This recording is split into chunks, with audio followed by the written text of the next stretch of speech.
সুন্দর বাংলাদেশকে স্বাধীন করার জন্য এই বাউলদের ভূমিকা অনস্বীকার্য।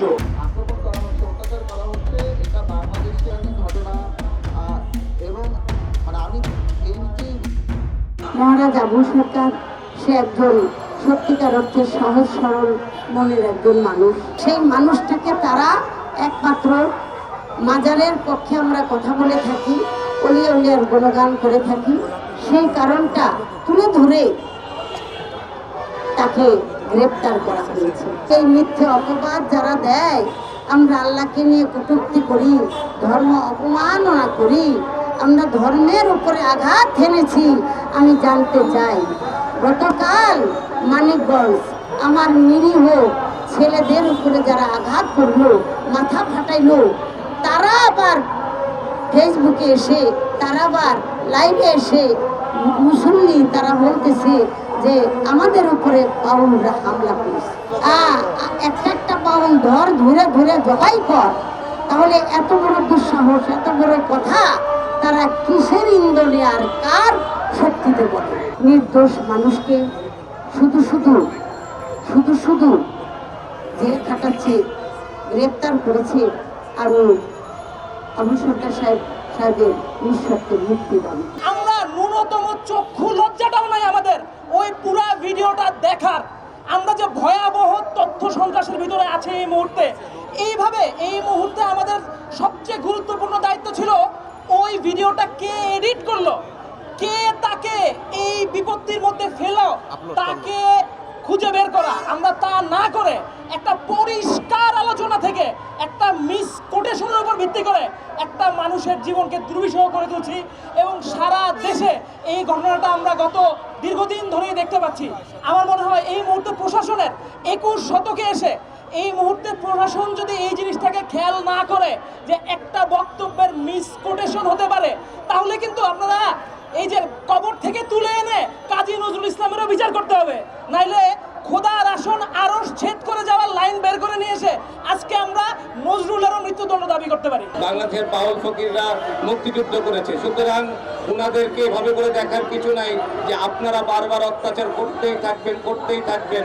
আর এইদিকে বাংলাদেশের যা নানা তরিকাপন্থী, নানা রকম ফকির, বাউল এবং প্রান্তিক জনগোষ্ঠীর মানুষ নীরবে সহ্য করে যাবে। যতক্ষণ পর্যন্ত এই ধরনের অন্যায় হবে ততক্ষণ আমরা প্রত্যেকটা ব্যাপারে প্রতিবাদ করব এবং রাস্তায় থাকবো। থানায় ওরা গেছে মামলা করতে, তাদের মামলা নেওয়া হয় না। অথচ যারা হামলা করছে তারা আবুল সরকারের ভক্তদের উপরে উল্টা মামলা করছে, সেই মামলা নেওয়া হয়েছে। এই যে বাংলাদেশের প্রশাসনের অবস্থা, সরকারকে অনুরোধ করছি যে পরিস্থিতি নিয়ন্ত্রণের বাইরে যাওয়ার আগে আপনারা যথাযথ ব্যবস্থা নেন। এবং আমাদের এখানে রাজনৈতিক যে দলগুলি আছে তারা ভোটের জন্য, বিএনপি বলেন, জামাত ইসলাম বলেন এবং এনসিপি বলেন, কেউ মাজারে হামলা নিয়ে কোনো পরিষ্কার পজিশন নেয় নাই। তাদের ভোট হারানোর ভয়ে, এটারও আমরা নিন্দা জানাই সমাবেশ থেকে। সেই দেশের মাটিতে আজ বাউল নিগৃহীত হয়, সেই দেশের মাটিতে আজ নৃত্যশিল্পী অবহেলিত হয়, সেই দেশের মাটিতে আজ শিল্পীরা ঘরে থাকতে পারেন না। আজকের থেকে লজ্জাজনক বিষয় আমাদের জন্য আর কিছু হতে পারে না।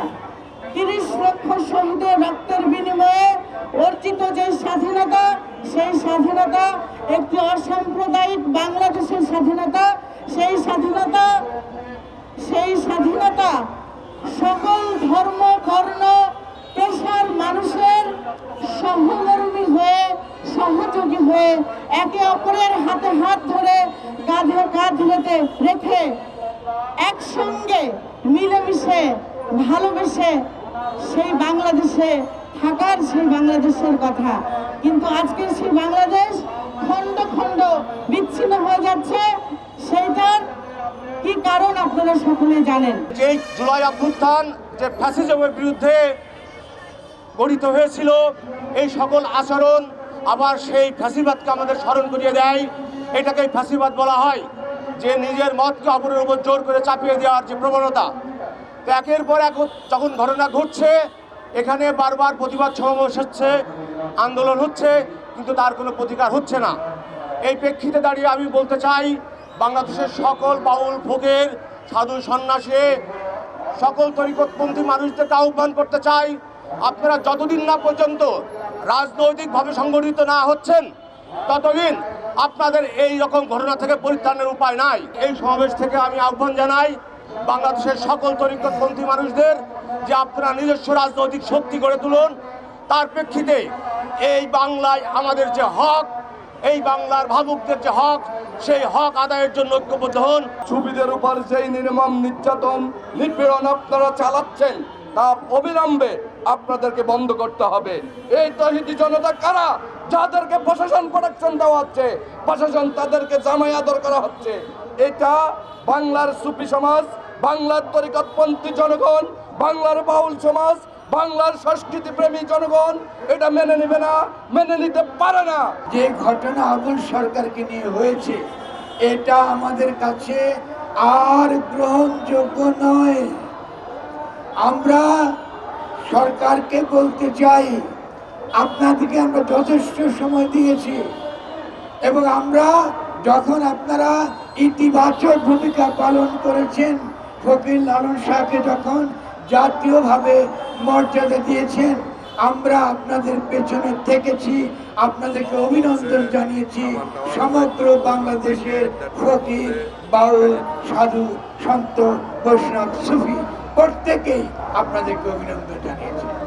এই অভিনন্দনে এই কৃতিত্ব আপনারা কিভাবে কলঙ্কিত করলেন আবুল সরকারকে গ্রেফতার করার মধ্য দিয়ে। আবুল সরকার প্রত্যেকটা আন্দোলনের সঙ্গে প্রথম থেকে আমাদের সঙ্গে যুক্ত। তিনি শহীদ মিনারের অনুষ্ঠান থেকে শুরু করে হেন কোনো প্রতিবাদ সভা নাই, এমনকি শাহালি দরগায় যখন আপনারা বট গাছ কেটে ফেলেছিলেন তিনি আমার পাশে ছিলেন। আপনারা তাকে গ্রেফতার করে নিয়ে যাওয়ার মানে আমাকে আপনারা গ্রেফতার করেছেন। এই মামলা দেবার মধ্য দিয়ে আপনারা বাংলাদেশের লুটেরা মাফিয়া শ্রেণী যারা প্রশাসনকে নিজের নিয়ন্ত্রণে রাখবার জন্যে দম্ভ ভরে বক্তৃতা দেয়, আপনারা তাদের নির্দেশে আজকে আবুল সরকারকে তার বিরুদ্ধে মামলা দিয়েছেন। এই মুসলিমের পক্ষে যদি আপনারা না দাঁড়ান আর শুধু ভোটে নির্বাচনে ভোট পাবেন না বলে তাদের পক্ষে না দাঁড়ান, আপনাদেরকে আল্লাহ যেমন ক্ষমা করবে না, এ দেশের মানুষও আপনাদের ক্ষমা করবে।